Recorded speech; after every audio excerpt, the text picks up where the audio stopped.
어느 날 예수가 아들이 모여서 고통이 올 때 어떻게 극복할 수 있었는가를 서로 토론을 하였습니다. 인간에 대한 증오가 생길 때 또는 경제적인 문제가 생겼을 때, 창작 활동 중에 무기력증이 왔을 때 각자의 해결 비법을 이야기를 했습니다. 어떤 이는 착한 친한 친구를 찾아가서 고통을 하소연한다고 했고, 또 어떤 이는 독한 술을 마시고 잠시 고통을 잊어버린다고 했습니다. 또 어떤 이는 증오와 분노가 생길 때 정면으로 부딪혀서 싸운다고 했습니다. 그러나 한결같은 이야기는 근본적인 문제를 해결하지 못했다라고 하는 고백입니다. 이때에 독실한 크리스찬이었던 독일의 유명한 음악가 하이든이 이런 말을 했습니다. 우리 집에는 작은 방이 하나 있습니다. 나는 고통이 오고 마음이 괴로울 때면 이 골방에 들어가서 무릎을 꿇고 하나님께 기도하며 하나님의 도움을 구합니다. 그리고 나오면 마음의 평안을 얻고 또 희망의 빛이 비춰옵니다. 이것이 내 인생의 해답입니다 라고 하는 고백을 했습니다. 그렇습니다.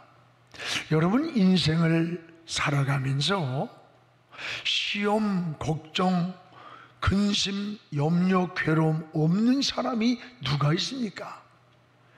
이런 문제의 해답이 성경에는 기도라고 말씀을 합니다. 여러분, 기도는 방법을 찾는 게 아닙니다. 하나님을 찾는 것이 바로 기도입니다. 여러분, 주님도 사역을 시작하기 전에 40일 동안을 금식을 하셨고 새벽 미명마다 홀로 하나님 앞에 기도를 드리셨고, 또 여러분, 잠든 제자들을 깨우면서 시험에 이기기 위해 기도하라고 했어요. 잠들 때 원수가 가라지를 덧뿌리고 간다고 하면서 파수꾼의 사명이 무엇인가, 영적 잠을 깨우는 이 파수꾼의 사역을 잘 알려주기도 했습니다.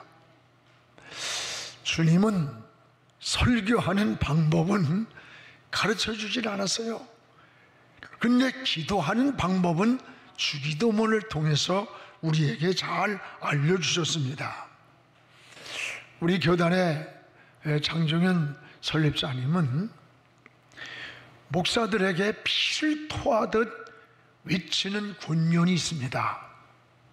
설교를 준비하다 보면 어떤 책을 먼저 보고 또 주석을 뒤적일 때가 많습니다. 그게 아니라 설교를 위해서 1시간 주석을 본다면 2시간 성경을 보고 3시간을 기도하라. 이 영성의 균형을 늘 그냥 말씀하세요. 이것이 늘 가슴 속에 이렇게 새겨집니다. 오늘 바울은 감옥에 있어요, 자기가. 그 감옥에 있으면서도 에베소 성도들에게 편지를 보내는데 그 편지의 내용이 뭡니까? 내가 기도할 때, 이 감옥에서 기도하고 있을 때 하나님께 받은 영감, 하나님께 받은 은혜를 너희에게 말한다라고 했습니다. 바울은 다메섹 도상에서 주님을 만난 이후 그의 삶의 중심은 항상 기도였습니다. 자기 감정이나 기분대로 말하지 않았습니다. 먼저 기도하고 하나님의 뜻을 전했다고 하는 고백입니다. 그렇습니다. 바울은 오늘 말씀 가운데 기도할 때, 하나님께 기도할 때 받은 은혜를 3가지로 소개를 하고 있습니다. 무엇보다 하나는 기도할 때 따라합시다. 지혜와 계시의 영을 주셨다. 하나님께 기도할 때 하나님은 나에게 지혜를 주시고 계시의 영을 주셨다고 했습니다. 17절을 우리 함께 읽겠습니다. 우리 주 예수 그리스도의 하나님 영광의 아버지께서 지혜와 계시의 영을 너희에게 주사 하나님을 알게 하셨다라고 했습니다. 기도할 때 지혜를 주셨습니다. 여러분, 지식과 지혜는 다릅니다. 지식은 학문을 통해 아는 것이라면 지혜는 하나님께로부터 받은 분별력 또는 통찰력을 지혜라고 말합니다. 세상을 살면서 여러 가지가 중요한 게 많습니다만은 저는 늘 지혜가 가장 중요하다라는 생각을 해요. 지혜가 부족해서 쏟기도 하고 잘못되는 경우도 굉장히 많이 있습니다. 여러분, 요즘 같은 혼란한 시대에 보세요. 이 선악을 분별하고 하나님의 뜻을 분별하고 선택의 갈림길에 놓일 때에 그 분별력 있는 이 통찰력이 무엇보다 중요하다는 것을 깨닫게 됩니다. 그래서 하나님도 야고보서 1장 5절에 지혜가 부족하거든 하나님께 구하라고 하셨어요. 또 여러분, 열왕기 3장에 보면 솔로몬이 1000번제를 하나님께 드리면서 기도를 할 때 하나님이 꿈 가운데 나타나셨습니다. 네 소원이 뭐냐고 물으실 때에 솔로몬은 지혜를 구했습니다. 하나님, 솔로몬이 구한 지혜가 하나님에 맞는 기도라고 하시면서 13절에 이렇게 말씀합니다. 그가 구하지 아니한 부귀와 영화까지 네 평생에 너에게 주리라고 약속을 합니다. 여러분, 그렇습니다. 학생이 공부를 해도 지혜가 필요하고, 여러분 사업을 해도 지혜가 필요하고, 또 여러분 가정의 행복을 만드는데도 지혜가 있어야 돼요. 말 한마디를 해도 지혜가 없어서 가정이 깨지고 갈등할 때가 얼마나 많아. 정치를 하는데도 지혜가 있어야 돼요. 지혜가 없어서 실패하는 경우가 굉장히 많습니다. 바울은 오늘 이 지혜가 기도할 때, 내가 기도할 때 하나님이 나에게 지혜를 주었다는 거예요. 오늘 여러분도 기도할 때 하나님의 지혜가 임하기를 축복합니다. 또한 바울은 기도할 때 지혜뿐 아니라 나에게 계시의 정신을 주셨다라고 말씀해요. 계시의 정신을, 영을 주셨다. 여기 계시란 감추어진 비밀이라는 뜻이에요. 여러분, 하늘에 있는 모든 것들은 이 감추어져 있는 하나님에게 비밀입니다. 이건 하나님이 열어주지 않으면 우리는 알 수가 없는 거예요. 그런데 이 감추어진 하나님의 계시의 비밀이 어떻게 하느냐? 기도할 때 하나님의 계시의 영을 주셔서 하나님의 비밀을 알려주셨다고 하는 고백입니다. 그렇습니다. 여러분이 살아가는 우리 인생의 미래도 감추어져 있는 계시입니다. 이 계시의 영을 주셔야 알 수 있지, 우리는 한치 앞에 인생을 알지 못하고 살아가는 거예요. 또 하나, 계시와 또 지혜와 이런 계시의 영을 주신 목적이 있는데 그 목적이 뭐냐? 오늘 17절에 보면 하나님의 지혜와 계시의 영을 통해서 하나님을 알게 하려는데 목적이 있다 그랬어요. 여러분, 지혜를 주시고 우리에게 계시의 영을 주어서 하나님의 뜻을 깨닫고 또 인생의 삶의 지혜를 얻는 그 궁극적인 목적은 하나님을 아는 데 있다는 거예요. 하나님. 여기서 하나님을 안다는 것은 단순한 지식을 말하는 게 아닙니다. 하나님의 지혜와 계시의 영을 통해서 아는 것을 말하는 거예요. 하나님의 마음을 알고 하나님의 뜻을 아는 것입니다. 오늘 여러분 또한 계시의 영이 임할 때 세 가지를 발견하게 됩니다. 이사야 6장 1절에서 8절에 보면 이사야는 하나님을 발견했습니다. 하늘이 열리며 천사들이 거룩하다 거룩하다 하나님 보좌 앞에서 찬양을 하는 거예요. 이 영광스러운 모습을 바라보았습니다. 여러분, 이 황홀한 광경을 바라보는 그 순간에 이사야는 자기를 발견했어요. 그리고 이사야 6장 5절에 이렇게 고백합니다. 망하였도다 망하였도다. 통곡을 하며 울었어요. 거룩한 저 하나님의 빛 가운데 자기의 모습을 보니까 너무나 추하고 더럽고 불결했어요. 그동안은 의로운 줄 알았는데 내 모습이 이렇게 추한 것을 깨닫고 하나님 앞에 통곡을 하면서 부정한 내가 거룩한 하나님을 보았노라고 통곡을 했어요. 여러분, 은혜가 뭡니까? 은혜는 남의 허물이나 약점을 보는 게 아니에요. 은혜는 내 모습을 보면서, 내 부족을 보면서, 남의 허물이 보일 때, 남의 약점이 보일 때 나에게도 이런 약점이 있다, 이런 허물이 있다는 것을 깨달으면서 자기를 보는 거울이 되는 게 은혜인 겁니다. 그래서 하나님 앞에 부정한 내가 하나님을 보았노라고 자기를 발견하고 통곡을 하고 있을 때 천사가 나타나서 제단의 숯불을 이사야에게 대면서 내 모든 죄악을 사해 주셨노라고 말씀했어요. 이때 이사야는 세 번째 사명을 발견합니다. 이사야 6장 8절에 보면 주의 목소리가 들려왔습니다. 그 목소리가 뭡니까? 이 시대에 내가 누구를 보내며 누가 나를 위해서 가야 할꼬? 이때 이사야는 내가 여기 있나이다, 나를 보내주소서라고 뜨거운 사명으로 하나님 앞에 자원하는 것을 보게 됩니다. 죄악이 관영하고 선지자를 잡아 죽이는 그 위험한 시대에 나를 위해 누구를 보내고 누가 이곳을 가겠느냐, 이 시대에 하나님의 목소리가 들려올 때 내가 여기 있나이다, 나를 보내달라고 하는 이 사명에 불이 붙었던 거예요.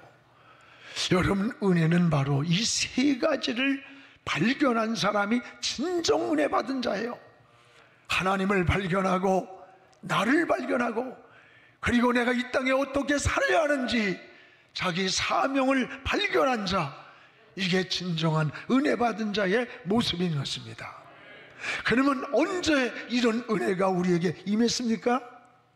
기도할 때입니다. 따라서 기도할 때다. 기도할 때입니다. 원래 에베소서 2번째 강의를 하면서 내가 기도할 때, 오늘 바울이 로마 감옥에서 고백하는 거예요. 내가 기도할 때 하나님의 지혜가 나에게 임했고 하나님의 계시의 영이 나에게 임했노라고 하는, 기도할 때 모든 삶의 영역에 지혜와 계시의 영을 주셔서 사명을 발견하고 어둠의 영을 이기고 승리하게 하셨습니다. 사랑하는 여러분, 여러분도 하나님을 향해 기도에 손을 드시기 바랍니다. 기도에 무릎을 꿇으시기를 주의 이름으로 축원합니다. 또 하나는, 내가 기도할 때에 하나님은 따라합시다, 마음의 눈을 열어주셨다.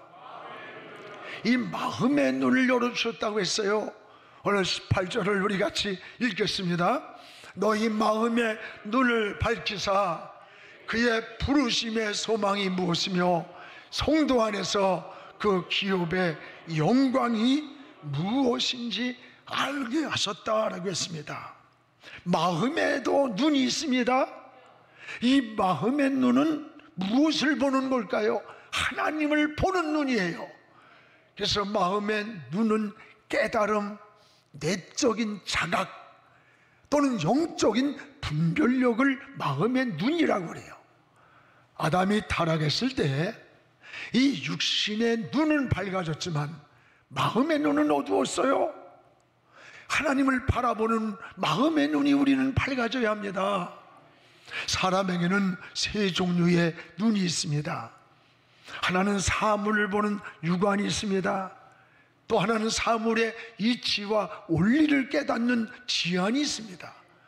그리고 하나님을 바라본 마음의 눈, 영안이 있습니다.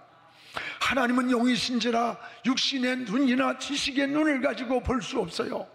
신앙의 눈, 마음의 눈, 영적인 눈으로만 저 하나님을 바라볼 수 있는 거예요. 그래서 시편 119편 18절에 다윗은 하나님이여 내 눈을 열어서 주의 법에 기이한 것을 보게 해달라고 했습니다. 다윗의 소경이 아닙니다. 마음의 눈을 열어달라고, 영적인 눈을 열어달라고 하나님께 기도했던 겁니다. 오늘 여러분도 마음의 눈이 밝아지기를 축복합니다. 삼손이를 보세요. 성경에 사사기 15장 19절에 보면 이 삼손의 고백이 나옵니다. 삼손이가 나실인 아닙니까? 나귀뼈 하나 가지고 1,000명을 죽이는 힘이 있었어요. 초인적인. 그런데 정작 삼손이는 사막에서 쓰러졌습니다. 한 가지 목이 말라 견디지 못하고 사막에 쓰러졌을 때 하나님 앞에 울부짖는 거예요. 하나님, 내가 목이 말라 죽겠나이다. 저 블레셋 원수 앞에서 부끄러움을 당했습니다. 하나님, 내가 날 살려달라고 막 하나님 앞에 울부짖는 거예요. 사람이 살면서 저는 뭐 저기 환경에 또 뭐 주변에 어쩌고 하지만 진짜 가장 무서운 적은 자기 안에 있는 거예요. 자기가 가장 큰 적입니다. 1,000명을 나귀뼈 하나 가지고 블레셋 군대를 물리쳤지만 정작 자기의 목마름을 해결하지 못하고 쓰러진 거예요. 그때 하나님을 향해 울부짖을 때, 그리고 눈을 떠보니까 방금 전만 해도 사막이었던 자기 앞에서 물이 막 솟아나 그 물을 먹고 힘을 얻어가지고 다시 블레셋 군대를 치러 갔으니 이 물이 성경에 에나꼴의 샘이라 그랬고 이 물을 마시고 정신이 회복되었다 그랬어요. 오늘 우리가 받은 은혜 삶의 현장이 멀리 이민이 나가고 이사 나가고 어디 가야 있는 게 아닙니다. 우리의 진정한 은혜와 축복은요, 여러분이 앉아있는 이 자리가 에나꼴의 샘이라는 걸 깨닫기 바랍니다. 여러분이 머물고 있는 현장, 여러분이 머무는 가정, 여러분이 섬기고 있는 교회에서 하나님 앞에 무릎 꿇고 여호와의 이름을 부르시기 바랍니다. 거기서 에나꼴의 샘이 터지기를 주의 이름으로 축원합니다. 이게 믿음인 것입니다.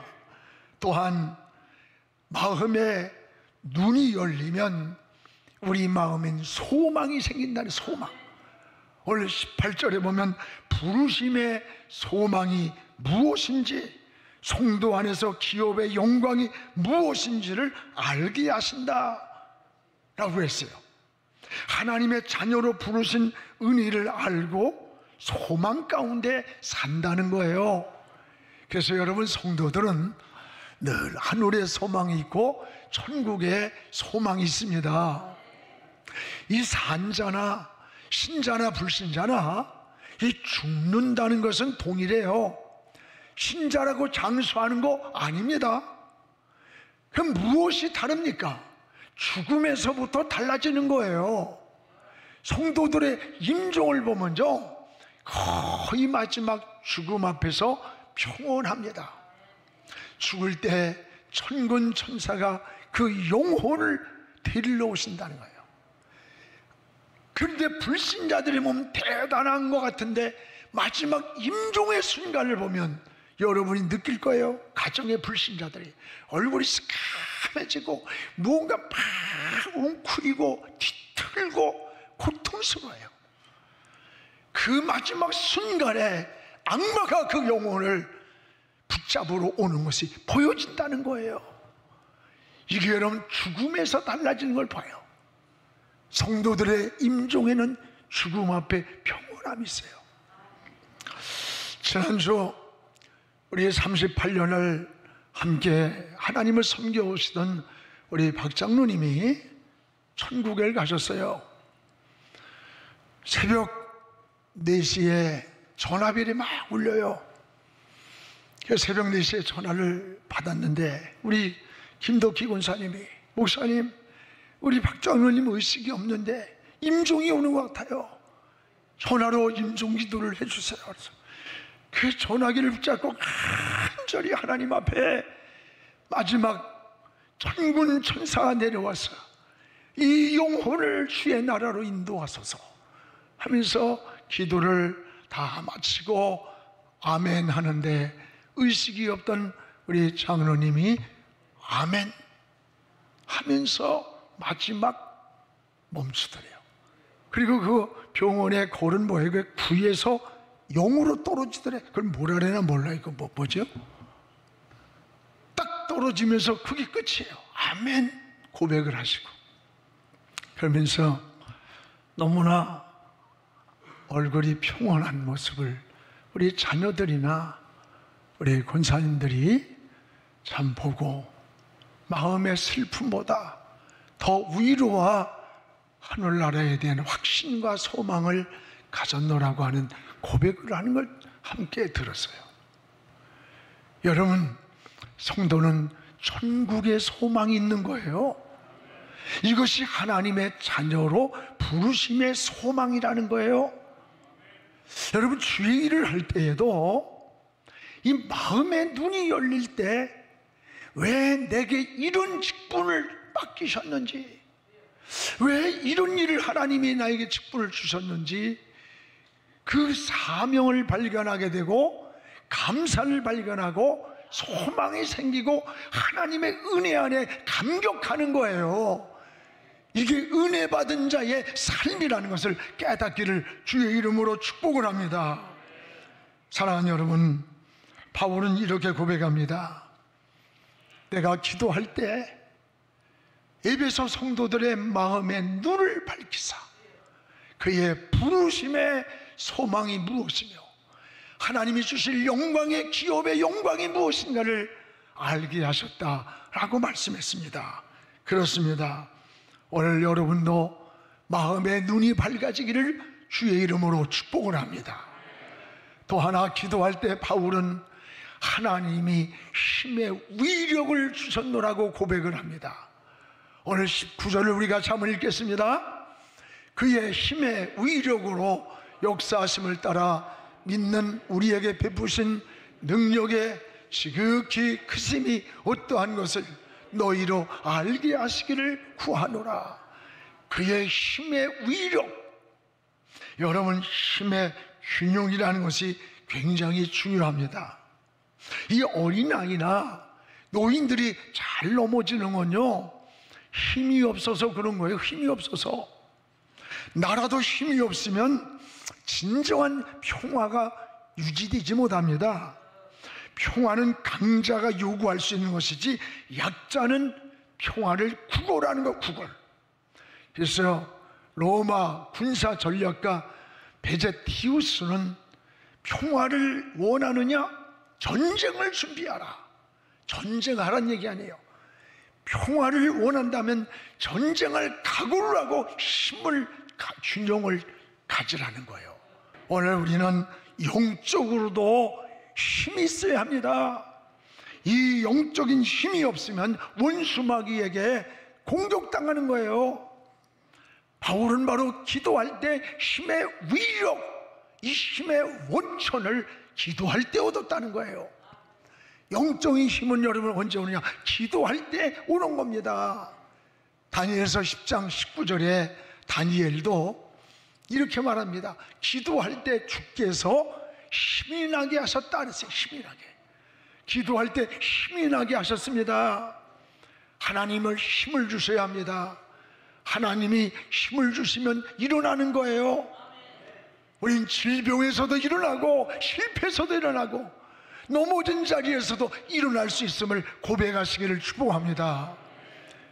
이사야 40장 30절 31절에 이렇게 말씀합니다. 소년도 넘어지고 장정도 자빠지지만 여호와를 앙망하는 자, 저 하나님을 바라보는 자는 새 힘을 주신다. 하늘로부터 온 새 영, 새 힘을 주신다는 거예요.